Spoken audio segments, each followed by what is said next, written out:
Anandpur press परिषदर वार्षिक उत्सव अनुष्ठित। Anandpur press परिषदर वार्षिक उत्सव स्थानीय शिशु मंदिर परिसर में आयोजित हो जाइछि।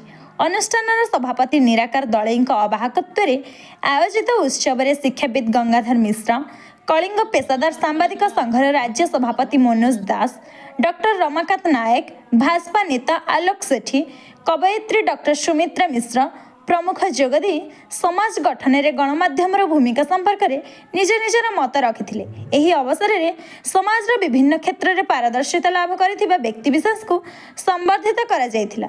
सांबादिक किरण पाढ़ी, हरेकृष्ण पात्र प्रमुख मंच परिचालन करथिले।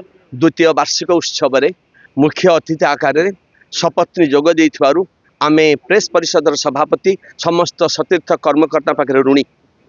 प्रेस होउची समाज यदि कुबुजा हुए सांबादिक माने होउचंती कुबुजा उद्धारकारी श्रीकृष्ण।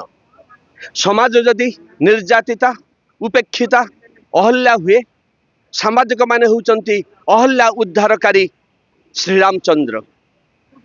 समाजर मंथन करिकी जो किसी अमृत बाहरुची ता सांबादिकर प्राप्य, किंतु से माने स्वार्थपर नुहंती। से माने अमृतर अन्वेषण करिकी तांकर निज कर्तव्य से माने विच्युत हेई नाहंती। सेमाने होउचंती विषपान करुथबा नीलकंठ स्वयंभू शंभुनाथ। तेणु निश्चित भाव प्रशंसनीय पदक्षेप आनंदपुर प्रेस परिषदर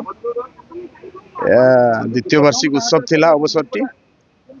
यही अवसर रे मु मनोज दास कलिंग राज्य पेशादार सांबादिक संघर सभापति भावे मोर वक्तव्य रे सरकार के निकट में से दीर्घ दिन जो सांबादिक मानकर समस्या रही है, विशेषकर सांबादिक गणना, सांबादिक चिन्हट प्रक्रिया, सांबादिक मान पेंशन व्यवस्था लागू करवा, राज्य रे एक स्वच्छ सक्रिय सांबादिक मान मीडिया पॉलिसी लागू करवा, सांबादिक मान को घरडीय जगेवा, सांबादिक मान कल्याण पांठि राशि को वृद्धि करवा, सांबादिक स्वास्थ्य बीमा पिता माता को जोड़वा इत्यादि जो प्रमुख। Bureau report time TV.